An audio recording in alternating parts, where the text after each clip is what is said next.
A quick like and subscribe really helps our channel grow and allows us to bring you even more amazing content.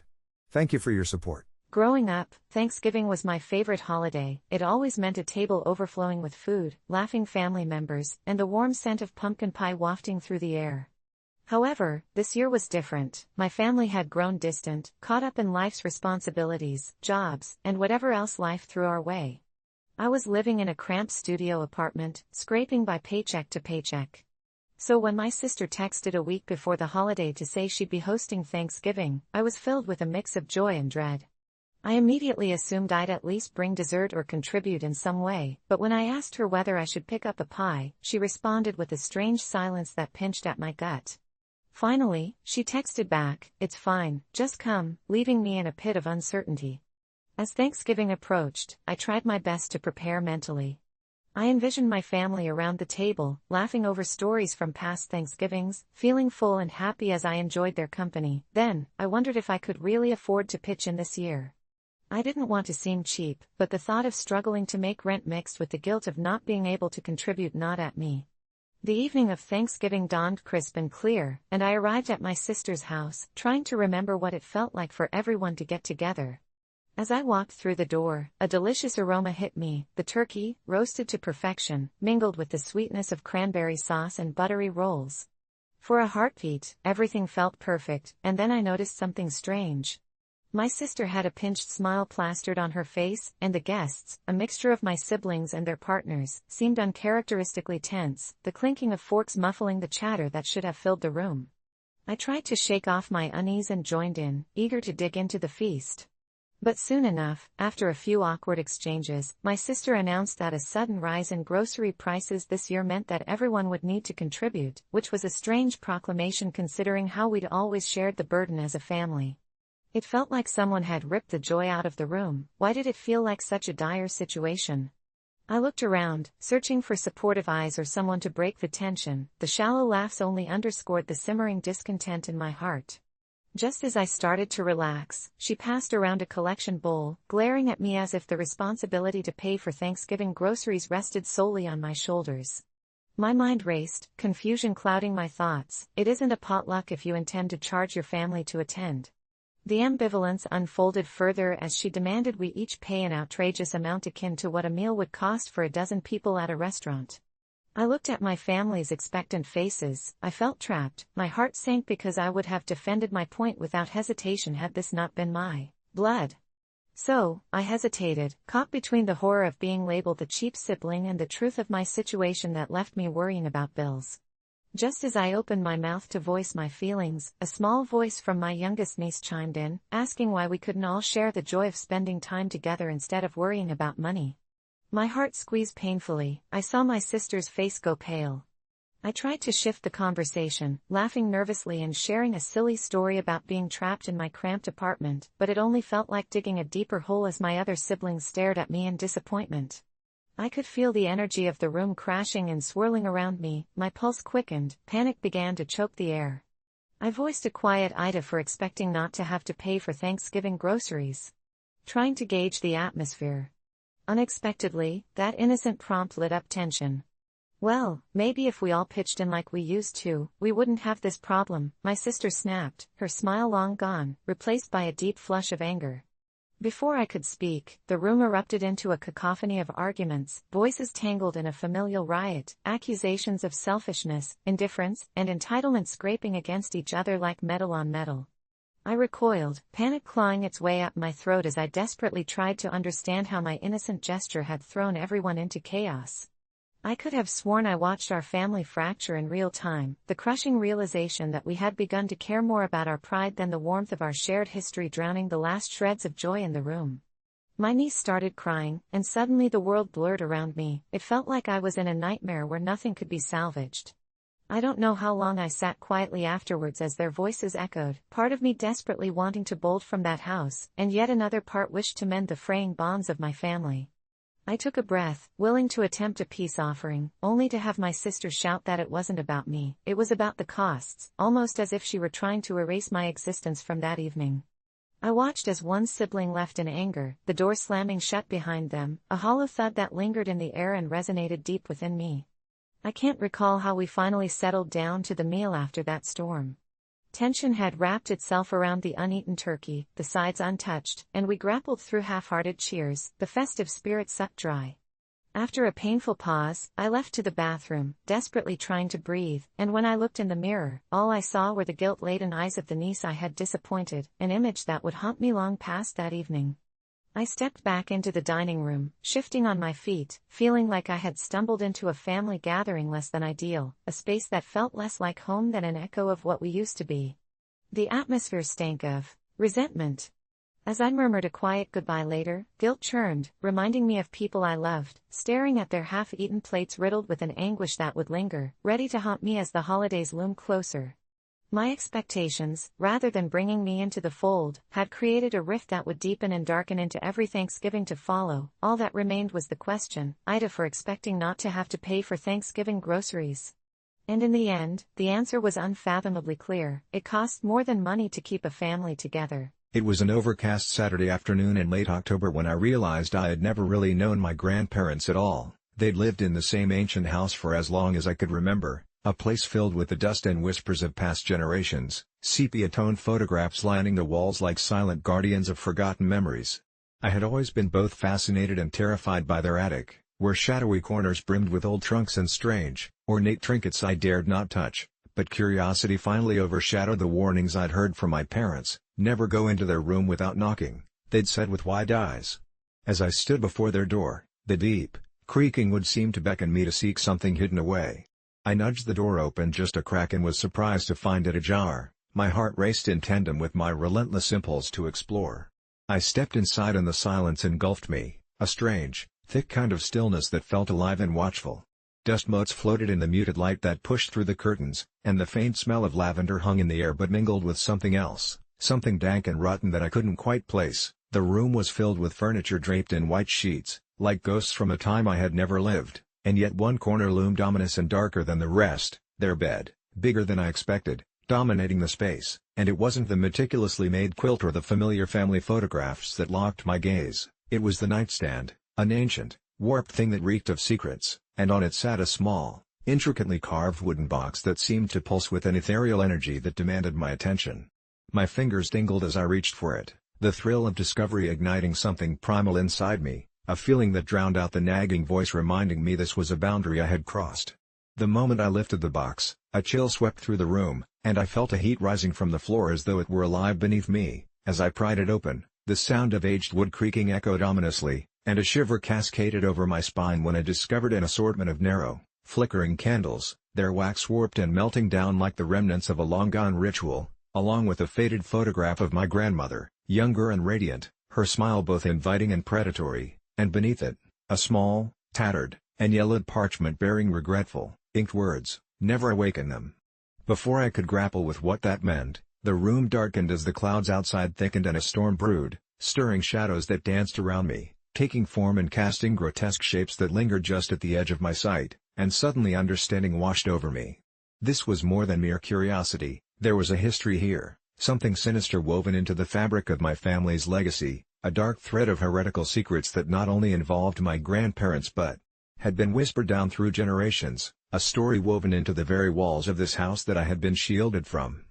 My innocent world cracked slowly as the door slammed shut behind me, the sudden noise vibrating through the air like a warning bell, and the once quiet room exploded into a cacophony of whispers, voices slithering around me, some familiar, some foreign, each filled with longing and despair, begging me to turn around, while something heavy settled on my chest, suffocating me, as if those very shadows yearned for a sacrifice, a penance for trespassing where their memories lingered like a stench.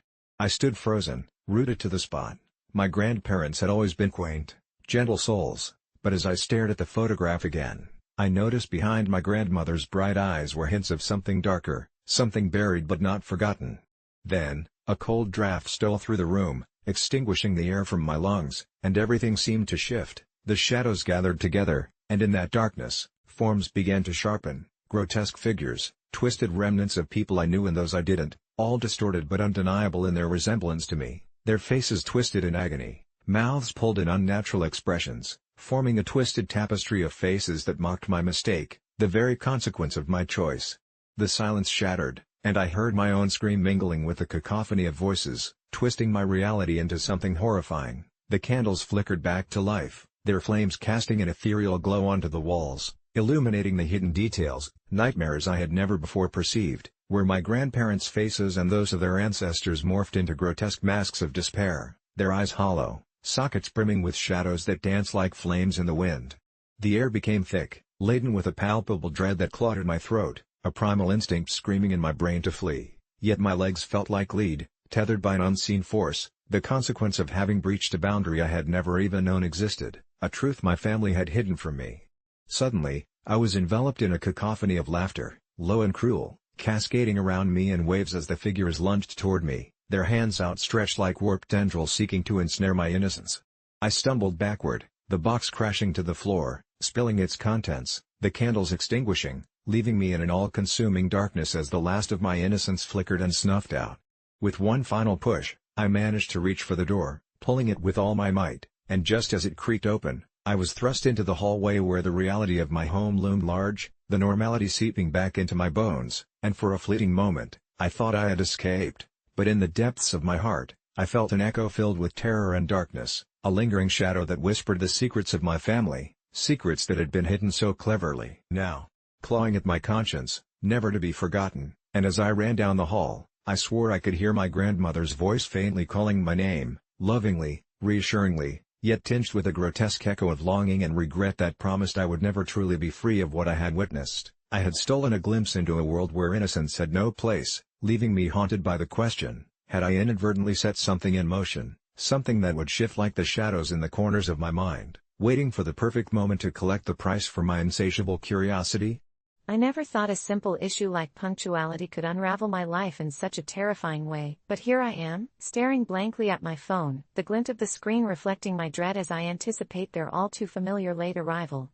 My in-laws, the Johnsons, have turned tardiness into an art form. You see, it's not just the usual 15 minutes late, but often an hour, 2 hours, or sometimes not at all. Yes, they've pulled that stunt too, leaving me waiting in the restaurant, awkwardly pretending to enjoy a glass of wine while I wonder if they've been kidnapped by aliens or simply decided they'd rather binge-watch Friends than honor my dinner invitation. It's been years of this, and I've reached my breaking point. After yet another instance of me pacing the restaurant like a caged animal, I snapped and texted them a harsh message before this latest dinner with my wife's family: if you can't make it on time, don't come at all. When they finally arrived, nearly an hour late, my father-in-law's face twisted in confusion, while my mother-in-law tutted softly, like a schoolteacher reprimanding a particularly dull student, but I didn't back down when they stormed out, leaving the restaurant empty and echoing our abandoned table. The rest of the evening was a tense silence at home, the air thick with my wife's disappointment, which turned to anger after she received a text from her mother, suggesting her husband was a monster who couldn't handle a few minor inconveniences. That night, I lay in bed listening to the muffled sounds of my wife on her phone, her whispered arguments and the occasional near sob causing shadows to loom taller in our bedroom, until, at last, she turned toward me and refused to speak, her back a cold wall of resentment. Days went by after this explosive dinner, leaving me isolated and uncertain, with strings of tension that felt heavier than the very air I breathed, filling our home with an oppressive silence that buzzed around me. I started noticing things. Maybe my nerves were getting to me, but every time I walked past my in-laws' house, the curtains would twitch just a little too much, and I could swear I saw shadows that felt out of place, as if someone was always watching, waiting for a moment to pounce. My phone lit up late one night, a photo from my mother-in-law. The image showed my unseen daughter, barely 3 years old, standing at the window with that innocent, quizzical gaze, while the backyard glowed with an unsettling, almost unnatural light. I felt my insides twist when I noticed the reflection in the window behind her. It was my mother-in-law, but there was something wrong in her eyes, something wild, a glint that sent ice running through my veins, though I brushed it off as paranoia, convinced I was simply spiraling due to the stress of family tensions. But things only escalated. I began finding notes on my car, slipped under the windshield wipers that only read, "Time is slipping away," with no signature. Just a trembling anxiety creeping further into my soul. I told my wife about it, although I regretted the moment I saw the doubt construct a fortress around her disbelief, and she suggested I was overstressed, living in a fog of paranoia, but I knew better. Something was horribly wrong, and it seemed to mirror the late arrivals of my in-laws.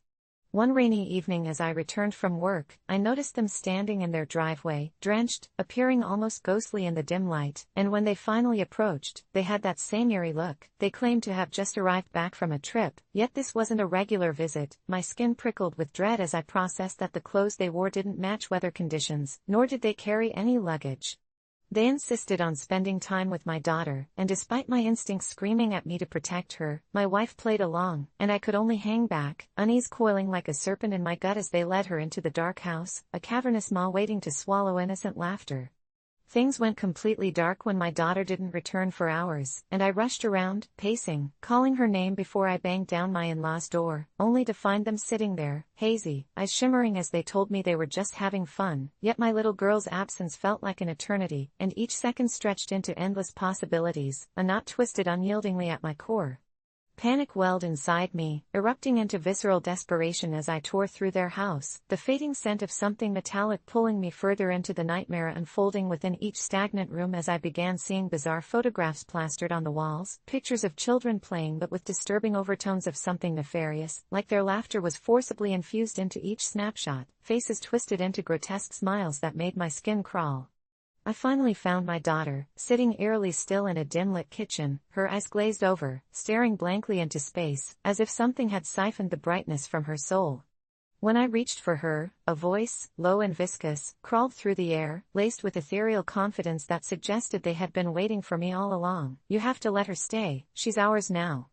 With a primal scream, I ripped my daughter from the table, sprinting out of the house while a collective whisper cascaded behind me, sharpness in the air, promising I had only buried the truth of their generational curse deeper beneath a facade of civility.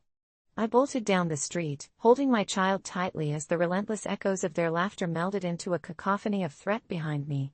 Now, every time I hear the doorbell ring or see their silhouettes hovering in the corner of my eye, I am reminded that I can't escape the haunting truth. It's all interconnected, the waiting, the late arrivals, the suffocating silence betraying a sinister undercurrent that knows our fears and plays with them like a puppet master, realizing now that my choice to demand punctuality had awakened something within them that shouldn't have been stirred, and perhaps I sealed our fate when I thought I was just standing my ground. Every year during summer break, my family and I head to our favorite lakeside cabin, a place marked by its tranquility and untouched beauty. It's always been a retreat from the chaos of life, but this last trip took a turn that still keeps me up at night. We arrived late on a Friday, just as a thunderstorm began to roll in, dark clouds brewing ominously over the mountains. My parents settled, and while I grabbed my backpack and headed to the rickety old pier, hoping to catch a moment of calm before the storm hit. As I stood staring out at the choppy water, I felt a presence beside me. I turned to see a girl, maybe a year or two younger than me, her auburn hair drenched by the rain, and her eyes wide as if she had somehow slipped into a different reality. Without a word, she motioned for me to follow her down the pier. Intrigued but slightly uneasy, I obeyed, as if bound by some invisible thread.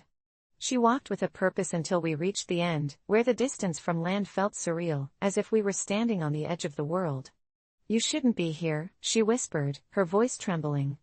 Just then, the sky split with a blinding flash of lightning, and I jumped, splashing into the murky water below. The last thing I remember was the girl's scream as I felt the cold envelop me, sinking deeper until everything went black. When I came to, I was gasping for air, my chest heaving as I clawed my way back to the surface. I looked around frantically for the girl, but there was no sign of her. It was as if she had vanished into thin air. I pulled myself onto the pier, soaked and terrified, but a part of me felt something I can only describe as wrong, a whispering dread that knotted in my stomach. I noticed the weather had gone eerily calm, the storm clouds dissipating as the sun peeked through the trees. Shivering, I hurried back to the cabin, brushing off my encounter as a strange dream. The next morning, the sun shone bright, but I couldn't shake the feeling of being watched as we went hiking along the scenic trails. It was there I overheard my parents casually talking about a little girl who had gone missing 2 summers ago, last seen near the lake. They said she had drowned, and with a chill, I wondered if this was the girl I had met.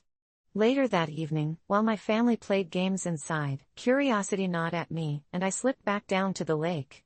The bright moon hung low in the sky, casting shimmering silvery light on the water, and I couldn't shake the feeling I was meant to be there. I called out, hoping to hear that girl's voice again, but only silence answered. Suddenly, I heard splashing, and then whispering. The whispers turned into chants as other shadows emerged from the woods. Their faces were obscured and it felt like they were both there and not there. They pointed at me, demanding I join them in their fray, but I was rooted in place, paralyzed by fear. That girl appeared again, her face twisted in anguish, as if pleading for help, and I felt an uncontrollable impulse to step forward. But as I did, an unseen force pulled me back, and I resisted. That's when I heard it, a voice from the shadows, sickly and sweet, taunting, "You could save her, but it will cost you your joy." I couldn't understand, my heart racing as I felt the shadows drawing closer. Panic surged, and for reasons I still can't fully explain, I turned and ran, bolting back towards the safety of the cabin, my mind flooded with the realization that I could never return to the lake. The following day, my family checked out a bit earlier, perhaps sensing my distress. I kept having nightmares about that girl, about the shadows lingering by the lake. Days turned into weeks, and I convinced myself it was all just a figment of my imagination, a trick of the summer blues. But then came the phone call.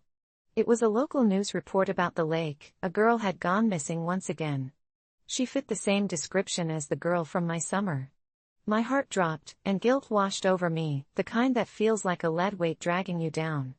Could I have saved her? The thought gnawed at me, but deep down, the whispers in my head urged me to let it go, telling me I was being ridiculous. Still, I couldn't shake that eerie connection, feeling as if I had witnessed something I shouldn't have. My dreams grew darker, filled with shadows and whispers, and I wouldn't let myself swim anywhere near that lake again.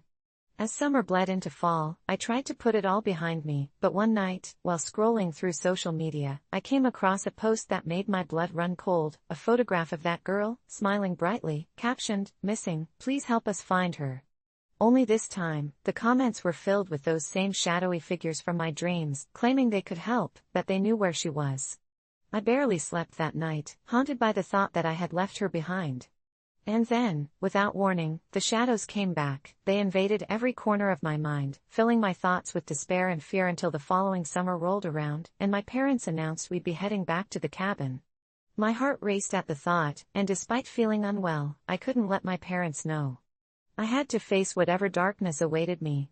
When we arrived, everything seemed normal, no signs of the girl, just peace and quiet, the lake shimmering under a golden sunset.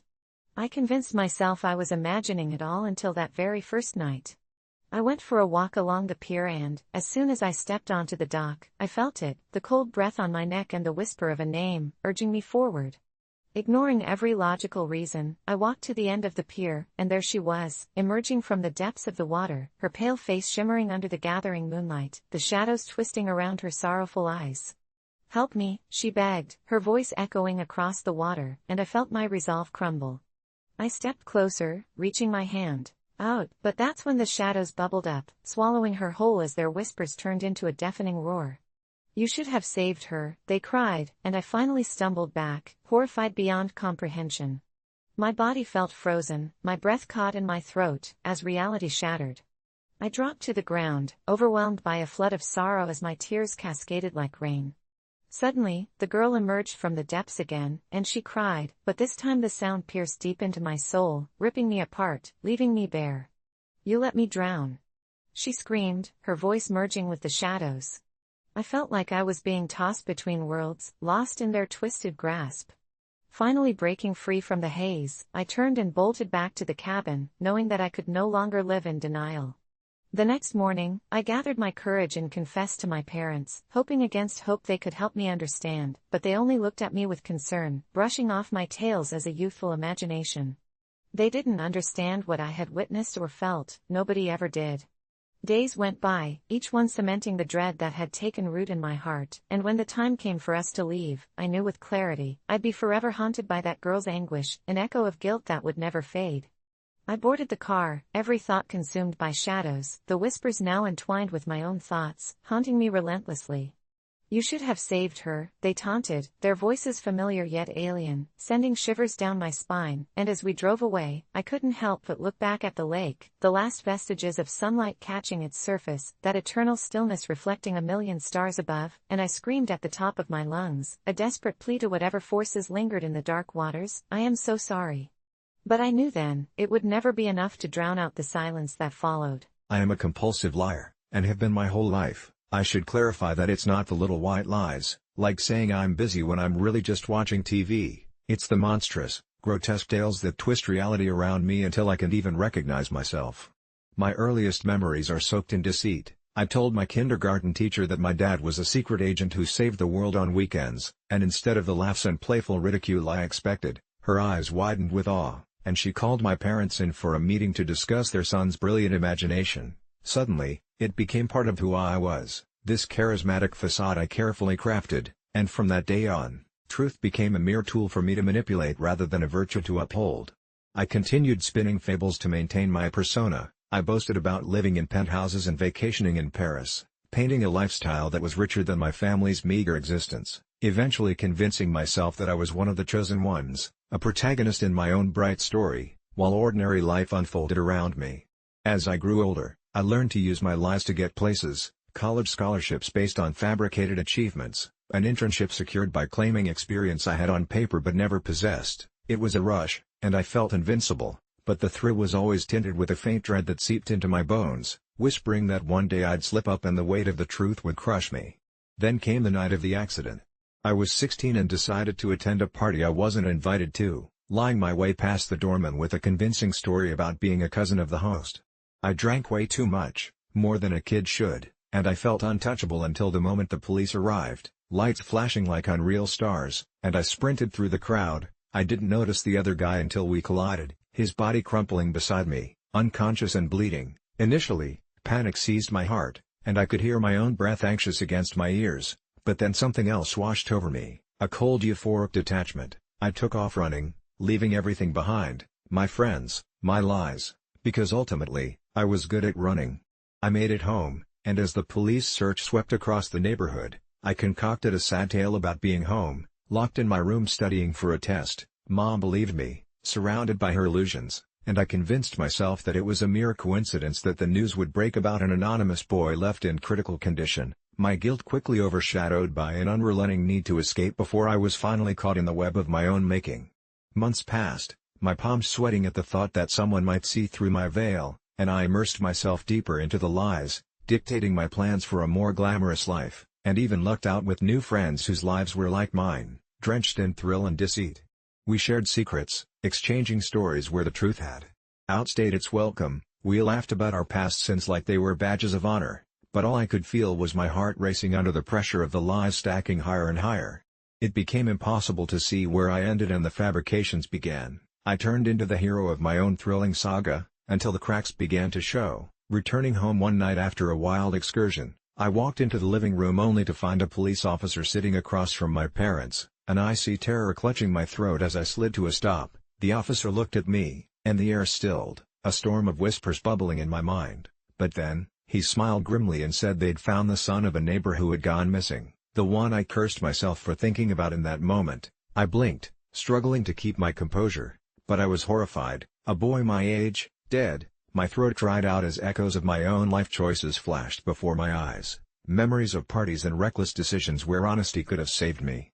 I tried to convince my racing mind that my lies weren't affecting anyone else, but that night sliced through the mirage I'd built, forcing the shards of reality into my chest with each beat. Unacceptable guilt tangled with my ever-growing web, twisted like barbed wire, squeezing tighter.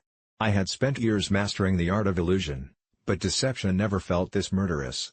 Days turned into weeks, a darkness settling over me, and I became distant from friends, losing them one by one as my guilt festered.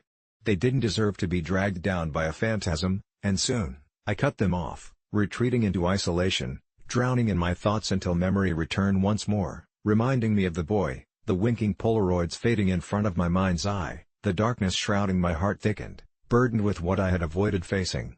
The police did keep digging. I heard the whispers around school, the murmurs about how I had stumbled at that party, how I wasn't around when the fight broke out, and the walls I'd built were collapsing, brick by brick, trembling before my own version of truth. Eventually, someone put it all together, a classmate piecing an old rumor back to me, and suddenly I stood face to face with reality, the fragmented emotions clawing at me until finally, just as I thought I was about to drown in it, I spun yet another tale. I turned myself into the victim, the boy who nearly lost everything, painting myself in the light of righteousness while all along continuing to mold the lies around them until the day came when the officer came to my door again.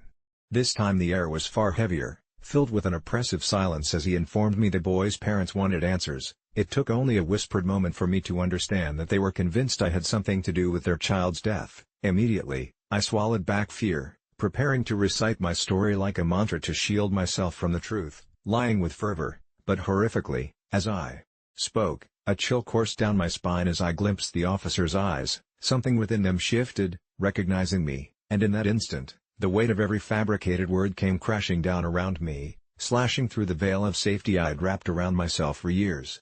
I was no longer just a liar, I was their enemy. Each sentence turned to ash in my mouth as I realized my facade laid bare before the law, and my heart hammered with the terrifying sound of betrayal, knowing that the very person I sought to deceive now measured my worth in hushed whispers. I felt the deepest irony take root in my core. I was a liar, but in those moments when the truth chased me down, I understood the soul-crushing weight of what lay beneath. The unthinkable truth that engulfed my life was the body of the boy I had left behind, and with my lies trapped in a cycle of turmoil, I knew there would be no way out without facing the consequences, no escape from the shadows of my past. As the truth finally caught up.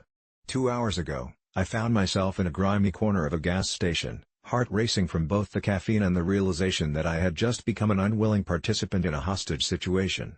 The stench of stale coffee mixed with the faint scent of cigarettes was suffocating as I watched a man, his face jagged with desperation and anger, point an unsteady handgun directly at me from behind the counter, his other hand clutching a crumpled paper bag filled with cash. I remember my thoughts racing. I should have just filled up my tank and left, but I was frozen with fear, my instincts screaming at me to run, to hide. Time blurred around me, the sunlight outside fading into a surreal, muted glow as I tried to decipher what to do. I tightly grasped the chipped edge of the counter, feeling like I was about to topple over, when deep down, I felt this overwhelming urge to defuse the situation instead of fleeing. I don't know why I felt that, but somehow, I found the courage to speak, to calm him down. "Hey, man, it's all right. Just breathe. You don't have to do this," I said, voice trembling but steady. He flinched at my words, his eyes darting with confusion and something softer, a glimpse of humanity before it was swallowed by desperation. For a brief moment, it felt like I was standing in a vacuum, the world and its noise shrunk away as I looked directly into his haunted gaze, and I could see him, just a man who had hit rock bottom instead of a monster with a gun. In a moment of raw courage, or perhaps sheer insanity, I stepped closer, which made the man jerk back, his finger twitching dangerously by the trigger. "I can help you," I continued, my voice low but firm, inching even closer to the edge of the counter. "It doesn't have to end like this. There's got to be a better way. Just talk to me." I don't know what possessed me to put myself in such danger, but somehow, I saw that flicker of understanding in his eyes again. Behind the grime and desperation, he was just a man, scared and hopeless. I saw a flash of pain that bridged the gap between us, and in that heartbeat, he lowered the gun, confusion stamped across his face.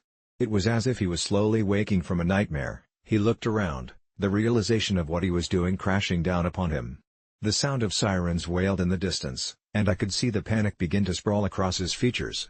I didn't mean to," he stammered, but before he could finish, I heard the unmistakable howl of police cars pulling into the lot. The man twitched with fear and suddenly, adrenaline surged within him, pulling the gun back towards me, this time with a fully realized intent. "Get the hell out. This is your fault," he shouted, and without thinking, I dove for him, grabbing his wrist and twisting, hoping to distract him long enough for the police to make their move. My mind was swirling, and in that split second, adrenaline propelled me as I managed to knock the gun from his hand, the weight of our bodies crashing into the floor as I wrestled to restrain him. Chaos erupted, the sound of yelling, the shattering of glass, and the rush of footsteps as law enforcement swarmed in, handcuffs clicking around his wrists just as my heart began to slow.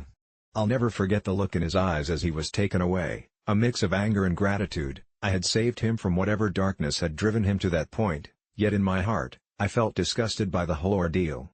The hero in the movies doesn't have to tackle his would-be murderer to the floor, he just stands tall, claiming his victory. I expected that moment would fill me with hope, but as I left that gas station, adrenaline still pumping through my veins, dread washed over me, particularly when I glanced at the time. I've always been a night owl, but as the stars flickered into existence, I felt an uneasy tingle down my spine, as if something loomed in the shadows just beyond my vision. I decided to take a long way home, turning on the radio in a futile attempt to shake off what happened and its lingering grip on my mind. Just a few blocks from home, I stopped at a red light and felt an instinctive chill crawl across the back of my neck as if I wasn't alone. I looked into my rearview mirror upon feeling those eyes boring into me, and there, in the darkness, was the outline of a figure standing by the entrance to a convenience store. It was him, the man from the gas station. Our eyes connected, and though it was only a fraction of a moment, the haunting memory surged back, panic clawing at the edges of my thoughts. Screams erupted in my mind. I thought that maybe he would just fade away like a character from a bad dream, but he didn't. Those tired, hungry eyes remained fixed on mine, his glare burning with an intensity that sent a surge of cold terror through me. The light changed, and I pushed down on the gas pedal, just wanting to put distance between us. My breaths quickened as I turned corners, heart racing as paranoia kicked in, shadows mingling with the darkened streets. I was about to let down my guard when suddenly, my phone rang, a sharp break in my fevered daze, and seeing my mother's name flashing across the screen momentarily distracted me. I answered shakily, managing to tell her I was all right, but the call felt like a strange farewell. As I hung up, I glanced out my window again, and dread hardened my gut. The man was there, now mere feet away, following my car with a kind of keen focus that made my skin prickle with sharp apprehension. The moment our eyes met again, something shifted behind that look. I could see the wheels turning in his mind, an idea forming. Instead of running away in fear, I dared to breathe. Perhaps there was still a shred of humanity left in him. "Please," I found myself whispering, "don't do this." I had saved his life once, and all I wanted was to keep my own. I tried to convince myself that I had witnessed his potential, that perhaps he could change, yet as he stepped closer, with each relentless approach my fear twisted into something darker. I drove faster, weaving through the fog of the night, but every time I glanced at my mirror, he was right there, a haunting specter filled with unyielding purpose. His persistence unnerved me until I could hear my own heartbeat drumming alongside the thrum of my thoughts. What the hell does he want from me? The streets twisted and turned into an inescapable labyrinth, and just when I thought I'd lost him in the layers of darkness, the realization hit. I could feel a surge of cold rage, sharp and bitter, spread through me, a furious conclusion that I was not the hero of the night, but rather just a pawn in whatever twisted game he had in mind. I made a rash decision, turning into a nearby alley where my heart pounded heavy in my chest, praying I'd find somewhere to hide or perhaps even lose him in the serpentine aftermath of my reckless driving. But just as I pulled to a stop, his figure loomed in my peripheral vision, devastatingly close. I let out a shaky breath, stumbling out of the car, adrenaline coursing through my veins, a desperate force pushing my feet into action. This was not how my night was supposed to end. I should have felt relief after leaving that hellish gas station, but now, the air was thick with fear, every step I took giving life to a growing sense of dread. The shadows danced around me, mocking me, as I glanced over my shoulder to see him round the corner, his presence no longer merely a reflection of my past but a palpable entity closing in, lurking in the darkness. Just seconds turned into an eternity, my heart racing faster than my thoughts could grasp, fear gripping me like a vice as I stumbled backward and stumbled right into the wall. I could see the glint of something metallic glimmering in his hand, a blade. And at that moment, I realized I was not just in danger, I had awakened something inside him, a monster awakened by my act of kindness, opposed to the heroism I had imagined. My thoughts spiraled as I recalled the terrified look in his eyes just moments before the police restrained him. He was no longer the shaken man clinging to the precipice of sanity. Instead, I was staring into the abyss of his rage, a feral intensity that threatened to consume us both. I thought of my reckless choice to help him, of the night I dragged him back and had quelled the ominous storm. In that instant, it became painfully clear that whatever spark of humanity I thought I had glimpsed was long gone, leaving behind only the void that made him lethal. When he lunged at me, I barely reacted, my mind suffocated by terror as I fumbled for anything to defend myself, and suddenly our roles became clear. I was now the prey while he was the predator. But that's when instinct kicked in, and I found a rock beneath my feet, hoisting it toward him with what strength remained, smashing it against his head before pushing past him and sprinting into the night, not daring to look back despite the shouts that echoed behind me. I ran in frenzied bursts, unable to predict where I was going, only that every inch brought me further from the weaponless shell that barely survived 2 hours ago. The sounds of footfalls were like thunder roaring behind me, threatening to consume me whole, propelling me through darkened streets, adrenaline coursing through every fiber of my being. I don't know how long I ran, pushing my legs beyond their limits until I finally found the scent of life, neon lights in the distance, a welcome sanctuary of movement amidst the encroaching darkness, fueled with hope that I'd find refuge within the arms of other people. When I stumbled into that diner, breathless, shaking, I expected to feel relief wash over me, but all I felt was the weight of the night bearing down, every ounce of that fear coiling tightly around my throat. The staff and patrons looked at me, bloodied, wild-eyed, as if I were a ghost materializing from a nightmare no one could fully comprehend. I tried to explain, to form coherent words amidst the panic, but when the sirens blared just beyond the windows, my words faded into gasps, fear overpowering me entire. As the police barged into the diner, searching, I felt the trembling reality: he was out there, somewhere in the shadows, and I had unknowingly opened the door to chaos that would haunt me eternally. When they found me, I was clutching a salt shaker like a weapon, feeling foolish yet scared, and perhaps I reminded them of someone who had lost themselves right before their eyes. They took my hands and recounted the night, assuring me they would protect me. But deep inside, I knew that my savior had turned hunter, and no matter how many nights I spent in safety, the monster's rage lingered on the edges of my mind. I had saved a man's life, and in return, he had taken mine, weaving us both into a twisted reality where nightmares are born from the very flecks of humanity we hope to hold on to. When I married Derek, I knew right from the start that I'd have to navigate the murky waters of his past. After all, his ex-wife, Lisa, hadn't just exited his life like some forgettable chapter. She was a ghost that lingered in every conversation, in the decorations of our shared home that sometimes felt like borrowed nostalgia, and most importantly, in the shadow of her new wife, Anna, who, as odds would have it, turned out to be someone who had an unsettling tendency to insert herself into our lives. It all came to a head one gloomy afternoon in early November, when Derek and I had just settled into our weekend routine of lazy brunch and Netflix. My phone buzzed with a message from Lisa, and I braced myself for the usual pleasantries, some innocent inquiry about the kids, maybe, but as I opened the text, I found Anna's name splattered across the screen. "I heard you don't want to meet me." "That's okay, I understand your feelings." It rattled me, and I tried to shove the inexplicable anxiety down, telling myself it was merely a misguided attempt at something resembling friendship. The truth was, the more I read about Anna, the new wife in a life that should have been severed from Derek but wasn't, the more I could feel the small hairs on the back of my neck prickle, sharper than any ghost's whisper, and it wasn't long before my polite refusals morphed into something darker. I told Derek I didn't want to meet her. He frowned as if he was about to argue, and years of marital negotiations played out in my mind, but thankfully, he kept his mouth shut, a shift I accepted, thinking perhaps he was on my side after all, until one fateful Friday night when the walls felt too thin and the shadows seemed to breathe. I woke in the middle of the night to a banging sound, loud and urgent, enough to rattle the very foundations of our home, but panic surged through me when I realized the noise was coming from the back door, where our kitchen met the dim alley behind our condo. I grabbed my phone and crept toward the sound, heart hammering in my chest, but just as I reached for the door, a figure darted into the darkness, a fleeting glimpse that caught my breath, Anna, standing there for just a second before vanishing into the abyss, and I swore I could taste her defiance in the air, a bitter tang tinged with a sense of ownership that made me feel as if she was daring me to come out and play.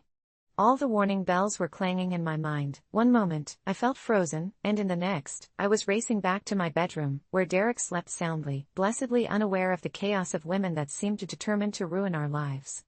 Days passed in a surreal blur, where Anna's shadow loomed larger, and I came to know my own home as a battlefield. I began to hear whispers when no one was around, felt prying eyes watching through curtains when the sun went down, and every so often, I'd catch sight of a figure disappearing into the corner of my vision in the dimly lit spaces of our life.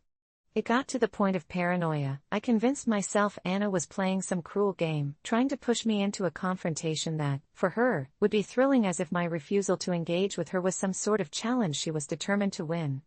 I lashed out at Derek more than ever, accusing him of being too close to his past, a ghost silently haunting our house even during daylight hours. But as it often goes in life, I soon learned that my sleepless nights came at a cost. One rainy afternoon, I received a surprise visit from Derek's sister, Rachel, well-intentioned, but her chatter about family gatherings, during which Anna had been graciously invited, felt sharp, like a knife twisting in my gut. It was on the tip of my tongue to unleash the devils I'd been keeping close, but I bit down murkily, burying my grievances underneath polite smiles, and yet my mind wandered back to Anna, worrying and careful like a spider spinning a web that seemed to ensnare us all in its delicate but unforgiving threads. When I finally reached my breaking point, it was during a dinner party, where the corny ambience of laughter and clinking glasses masked the war raging in my heart. Derek's family, including Lisa, stood in our backyard under twinkling fairy lights, and as if summoned by dark magic, Anna appeared, lovely in an ethereal way that cut into my self-worth like a knife. She greeted everyone breezily, and the taunting gleam in her eyes while she exchanged pleasantries with Derek felt like high stakes. Couldn't they see that she was here to replace me? That I would ultimately become just another piece in a twisted puzzle built on miscommunication and misunderstanding? As I stepped outside, my heart raced cold in my chest. I realized something had to give. In the very first moment I tried to confront her, adrenaline coursing through my veins, things spiraled faster than I could comprehend. "I don't want to talk to you," I asserted a bit too loudly, well aware that the party had all but faded into the background of our confrontation, glances darting between us as if we were the main event. But Anna just laughed lightly, brushing her hair back and holding my gaze with a fierce confidence that knocked wind out of me. "Why do you refuse? You don't have to be so afraid, you know. There's enough room in this life for all of us." Those words hung in the air like a curse, and an inexplicable dread gripped me, transforming my knees into gelatin. My refusal solidified into some sickening reality, that I was terrified, yes, terrified of this woman, this specter of Derek's past and the embodiment of a person who wouldn't just let go. She wanted to stake her claim, and here I was on trial for an invisible crime, sentenced simply for existing next to a ghost. Their laughter felt like a mocking eulogy to a life I had desperately tried to forge, and the air turned thick with tension, so palpable that I could likely cut it with a butcher's knife. It overwhelmed me until the needs for confrontation morphed into something twisted, darker. I wasn't just refusing to meet her, I was staring into a chasm, both terrified and intoxicated by the possibility of falling right in, resisting the call of something sinister I couldn't articulate. And then, just like that, it happened. The lights flickered overhead, plunging us into a surreal dance of shadows before a brilliant flash of lightning illuminated Anna's face, and in that single flicker, her grin twisted into something malicious, the kind that made my heart pound. The conversation fell silent, as if the world could feel the tremor of impending doom, and in that moment, I knew something in me snapped. I couldn't just refuse to acknowledge her anymore. The fear that had been simmering transformed into sheer defiance, something wild and unrestrained. With a smirk, I stepped forward into the abyss, ready to confront the specter that had taken over my life, but the response from Anna was chilling. She took a step back, eyes wide and retreating. It was then I realized I'd become more than just a new player in a game of old lovers. I'd become something darker, something powerful that didn't intend to share. In that strange moment of clarity, with my newfound conviction, I finally understood the horror that wasn't found within Anna's taunts or sneers, but within my own reflection warped within a fragmented mirror of shared pasts and futures. I was battling not just for myself, but for Derek, and the life we had built, and as Anna retreated under the gaze of our onlookers, I couldn't help but wonder, was I really prepared for what I had awakened? What dark consequences awaited us all? The space shimmered with unspoken words and unresolved fears, each person witnessing the birth of a new tension, and amidst it all, that question echoed endlessly in my mind: AITA for refusing to talk to my husband's ex-wife's wife? But truthfully, maybe it was time to discover what lay beneath the surface, to revisit every last secret buried in the darkness that would ultimately either free us or consume us. I used to think conflicts in marriage were easy to resolve. After all, how hard could it be to express your feelings about something that's bothering you? But that was before the Fruit Loops incident, the night everything changed between my husband Eric and me. It began innocently enough. I was exhausted after a long day at work, and as I shuffled into the kitchen, I spotted Eric happily indulging in a massive bowl of cereal, the artfully vibrant loop smothered in milk, his face illuminated by the glow of the fridge light. I greeted him with a smile, expecting just a quiet moment to connect after a hectic day, but the atmosphere soured when I saw he already had a second bowl prepared, as if realizing he'd need it to satiate some insatiable hunger I didn't even know he had. My initial amusement turned to annoyance as he spooned a heaping helping into his mouth, the sound of the cereal crunching echoing in the dimly lit kitchen, like a cruel remix of my own spiraling frustration. "Are you really going to eat that much?" I asked, trying to inject a hint of humor into my comment, but Eric shot me a glare that poured ice down my spine. "What? It's just cereal," he replied, voice tinged with defensiveness as if I'd accused him of committing heinous acts. It struck me that maybe, just maybe, I was overreacting, so I shrugged it off and made myself a much smaller bowl, but the unease lingered like a ghost I couldn't shake. I sat across from him, and we could barely look at each other as the silence stretched, punctuated only by the clinking of spoons and slurping milk, hollow reminders of our widening disconnect. Trying to break the suffocating tension, I suggested we talk about our days, sharing a story about a coworker's mishap that had everyone in stitches, but Eric nodded in response, his focus unwavering from the bowl as if I were speaking an entirely different language. I could feel rage bubbling beneath my skin, a helplessness morphing into something primal, and I couldn't help but feel he was deliberately ignoring me. Finally, in a moment of clarity wrapped in a shroud of frustration, I blurted out, "It's kind of selfish to hog all the cereal, you know." Silence ensued. Eric's spoon clattered against the bowl, the sound sending a shockwave through my chest.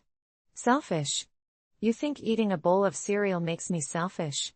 he asked incredulously, his voice rising, anger twisting his features into something I almost didn't recognize. I was tired. "Just because I want to enjoy my food doesn't mean I'm putting myself before you." The atmosphere became thick with unsaid words. I felt a reservoir of tears threaten to spill over, and I wasn't sure why I felt so shut out. My unease blossomed into outright confusion because it was just cereal, wasn't it? What did it even mean when we hurled accusations back and forth like cold cuts at a deli, the oddity of the situation spiraling toward an absurd conclusion? "You're making a big deal out of nothing, Eric," spat, indignant, and for a fleeting second, his ire glanced off my armor of hurt. Perhaps I was making a mountain out of a molehill. But then came a wave of bitterness that I couldn't ignore. Wasn't this about more than Fruit Loops? It was about our relationship, the chasm that had grown between us, countless nights of silence more poignant than words, several missed connections disguised as life's daily grind.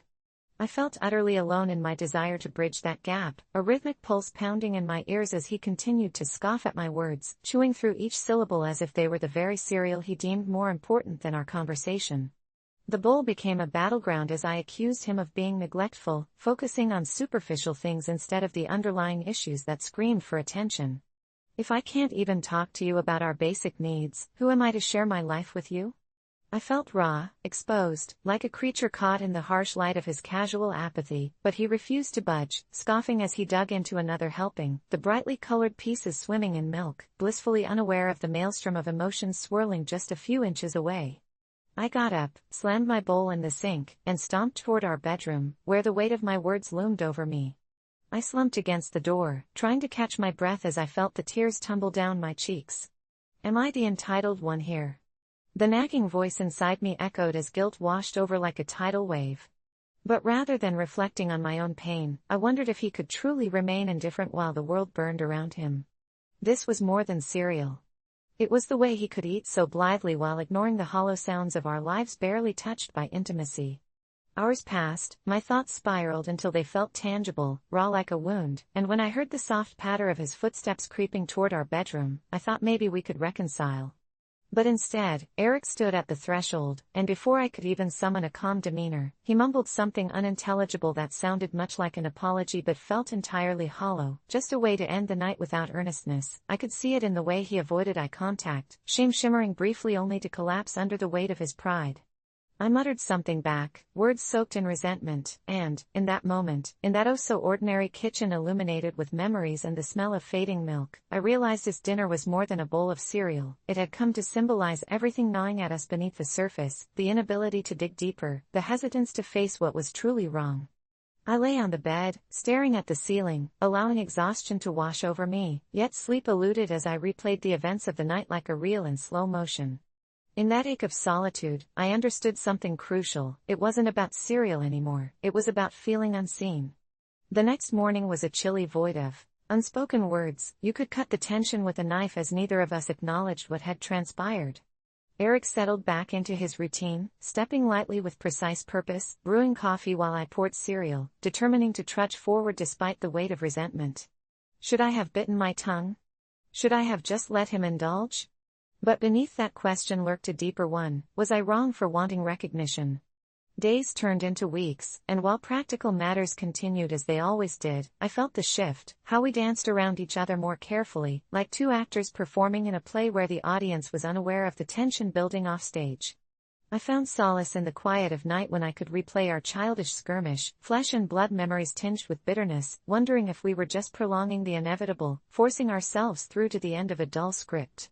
And then, one evening, as I flicked through Netflix in a desperate bid to create a new shared experience, I offered to make dinner. Maybe my gesture would be perceived as an olive branch. But after gathering ingredients and cooking a meal for two, I hesitantly beckoned Eric to our table, fiery lights dancing against the walls, and proposed we eat together instead of watching another episode without so much as a glance or a word exchanged. He looked up, reluctance flickering across his face as he joined me, but the table was a quiet battlefield once again, simmering words lingering in the corners of our postures. I couldn't hold back the flood anymore, all those hidden truths threatening to explode, the silence we'd sustained too long wrapped around our throats. You know, I called you selfish for a reason because you're not the only one hurting here, I said, heart racing, pouring out my frustration, and finally giving way to the aching loneliness I felt. His brow furrowed as if I had disturbed some old, long-buried pain. When he finally spoke, it was in a whisper laced with vulnerability. I didn't mean to shut you out. I thought Fruit Loops would fill a void. I didn't realize I had created another. In that moment, I understood what we'd both been trying to stave off, the hurt, the apathy, the mounting discontent. But what terrified me more than the fight over a bowl of cereal was the recognition that maybe the things we felt compelled to fight over were only reflections of the storms brewing beneath the surface. And that night, instead of cereal becoming our destruction, it transformed into something unexpected, an offering of understanding, a chance to heal the wounds left festering in the shadows. We each took a slice of the truth, and through the darkness, the glow of hope started to dance in the periphery, a tiny flicker promising that even the smallest battles could become the beginning of something new. And as we sat there, spooning in unison, I realized sometimes it takes a bowl of cereal to really see each other again.